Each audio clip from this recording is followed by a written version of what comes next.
BNR gold and diamonds తరుగు తక్కువ బంగారం ఎక్కువ. ఇప్పుడు మన వైజాగ్లో. ఇండస్ట్రీలో కోట వెళ్దాము అని అంటే అక్కడ అప్సెట్ అయ్యాను అన్నారు. ఏం జరిగింది అక్కడ? వచ్చావు. ఏం జరుగుతుంది నాటకాల ఇలాంటి ఇంటర్వ్యూలు అదే భయం. ఏదో మరి కొన్ని అన్ఫోల్డ్ స్టోరీస్ కంటే ఫోల్డ్వే బాగుంటాయి. ఆయన ఏదైనా ఓపెన్గా చెప్పే మనిషిగా కోట గారు.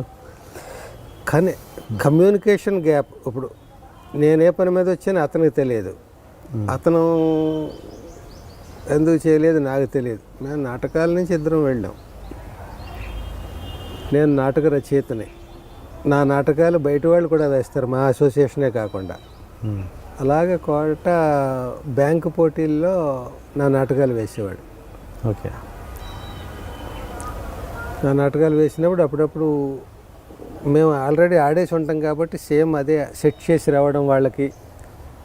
అట్లా ఒక డిజైన్ ఉంటుంది కదా ఒక నాటకానికి, దాన్ని మేము ఆల్రెడీ కొన్ని అనేక ప్రదర్శనలు ఇచ్చి ఉంటాం. అది వాళ్ళ బ్యాంక్ కాంపిటీషన్లో అతను తీసుకుని ఆడినప్పుడు ఇదే డిజైన్ అక్కడ సెట్ చేయడం, అట్లా అట్లా బాగా పరిచయం, కలిసి నాటకాలు ఆడడం. అలాగ అప్పట్లో ఇంచుమించుగా ఒకే చోట ఉండేవాళ్ళం, రెగ్యులర్గా కలుస్తూ ఉండడం, ఇంచుమించుగా ఫ్యామిలీ ఫ్రెండ్స్గా అట్లా ఉండేవాళ్ళం. అట్లా అతను ఉన్న ఇండస్ట్రీకి ఎలా వెళ్ళాలరా సినిమా ఫీల్డ్కి నాకు ఎవరు తెలుసని మా బ్రదర్తో అన్నప్పుడు, మనకి ఎవరో ఉండడం ఎందుకు, మన కోట మనవాడు అన్నాడు. అక్కడ ఉంటావు నువ్వు, అతని ఇంట్లో తినవు, అతను ఇంట్లో పడుకో, ఎక్కడో హోటల్లో ఏదో తీసుకుని రూమ్ తీసుకుని ఏదో ఉంటావు, తెలుసున్నవాడు ఓ మనిషి ఉన్నాడు అనేది ఎవరున్నారంటే చెప్తున్నాను అన్నాడు. ఉన్న వారం 10 రోజులు అతన్ని కలిశాను రెగ్యులర్గా. అతనైతే అతని లోకంలో అతను ఉన్నాడు, మన లోకంలో మనం ఉన్నాం. మనం ఏ పని మీద వచ్చామో చెప్పడానికి మనకి సిగ్గు, వినడానికి అతనికి బిజీ. ఇది అయ్యేది కాదులే అనుకుని చెప్పాను. కానీ అప్పట్లో ఇలా ఉండేది కాదు, ఇంత ఓపెన్గా ఎవరు పడితే వాళ్ళ రైటర్లు, ఎవరు పడితే వాళ్ళ డైరెక్టర్లు అలా ఉండేది కాదు. ఆల్రెడీ ఒక 5-6 రైటర్లు ఉంటే 7వ వాడు రావడం చాలా కష్టం.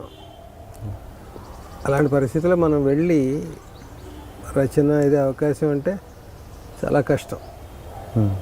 అప్పుడు అతను చేద్దాం అనుకున్నా చేయలేని పరిస్థితి కూడా కావచ్చు, చేద్దామని అనుకుని ఉండకపోవచ్చు, మనకు తెలియదు. అనుకుని ఉండకపోవడానికి అవకాశం లేదు. అతను రైటర్ కాదు కదా, పోనీ మా ఇద్దరికి పోటీ అనుకుంటే. ఏదో అట్లాగా అనుకున్నది జరగలేదు నా వరకు. అతని వరకు అతను ఏం తెలియని మనిషి కావచ్చు. నా గురించి నేను ఎందుకు వచ్చాను, ఏ ప్రయత్నాల్లో వచ్చాను, ఎవరైనా నమ్ముకుని వచ్చాను అతనికి ఏం తెలియకపోవచ్చు. నిన్నే నమ్ముకుని వచ్చానయ్యా అని నేను చెప్పలేదు, నువ్వు ఎలాగైనా నాకు సాయం చేయాలని నేనేం అతన్ని ప్రాధేయపడలేదు. ఏదో మాట వరుసకు రోజు అతను కలిసి ఈ పని మీద వచ్చానని నేను చెప్తూ ఉండేవాడిని. అతను విన్నట్టు ఉండి అది చాలా కష్టం అన్నట్టుగా మనసులో ఏదో ఉండేదేమో. మరి అతను చేయలేని పరిస్థితి. ఎవరికి నన్ను ఇంట్రడ్యూస్ చేసి రైటర్ అని అంటాడు. పైగా నేను కథలు పట్టుకుని ఇండస్ట్రీకి వెళ్ళలేదు. కథలు పట్టుకుంటే అందరూ రెండు చెప్పండి అంటారు. మన పేరు వేసినా, మన వాడుకున్నా, ఎక్స్ప్లైట్ చేసినా వినడం వింటారు. నేను డైలాగ్ రైటర్ అంటూ వెళ్తే నీకు డైలాగ్స్ నువ్వు ఏమన్నా జంధ్యాలవనా, లేకపోతే ఆచార్య యాత్రేవనా, మణిపూడి వెంకటరమణవనా, ఎందుకు వింటారు, ఎలా వింటారు? ఆ రకంగా డైలాగ్ రైటర్కి అవకాశాలు తక్కువ కొత్త వాళ్ళకి. అప్పుడు డైరెక్టర్లకు కూడా రామ్ వర్మ గారి పుణ్యం అని పట్ట తర్వాత వచ్చారు. కానీ ఒక అసోసియేట్, ఒక కో డైరెక్టర్ ఏళ్ల తరబడి చేస్తున్నవాడు డైరెక్టర్ అవ్వాలంటే చాలా కష్టం ఆ పీరియడ్లో. అవును.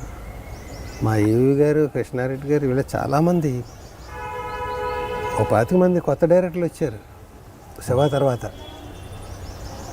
ఒక రకంగా అది మంచి పరిణామం కదా.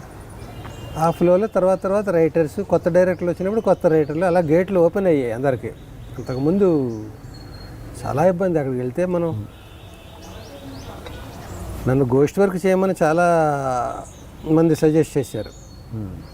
నేను ఒక నాటక రచయితను అయ్యి ఉండి, నాకు ఒక ఇమేజ్ ఉండి, ఒక ఫ్యామిలీ ఉండి, ఒక ఏదో చెయ్యాలని ఒక ధ్యేయంతో వచ్చి నేను అలాగా చేయడం నాకు ఇష్టం ఉండేది కాదు. కానీ మరి నాకంటే పెద్ద వాళ్ళందరూ గోస్ట్ వర్కులు చేశారు.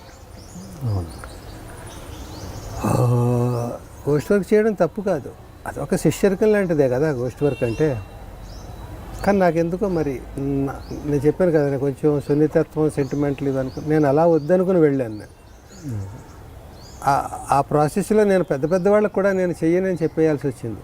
క్రాంతికుమార్ గారు, ఇంకా ఎలా పెద్ద పెద్ద డైరెక్టర్లకి, మా ఈవీ గారికి కొన్ని సినిమాలకి నేను పేరు లేకుండా చేయాల్సి వచ్చిన పరిస్థితిలో నన్ను అలా వద్దండి, నేను రాయలేను, ఇంకొకరి పేరు మీద ఉన్నప్పుడు నేను నా డైలాగ్ పెన్ను కదలదు నాకు.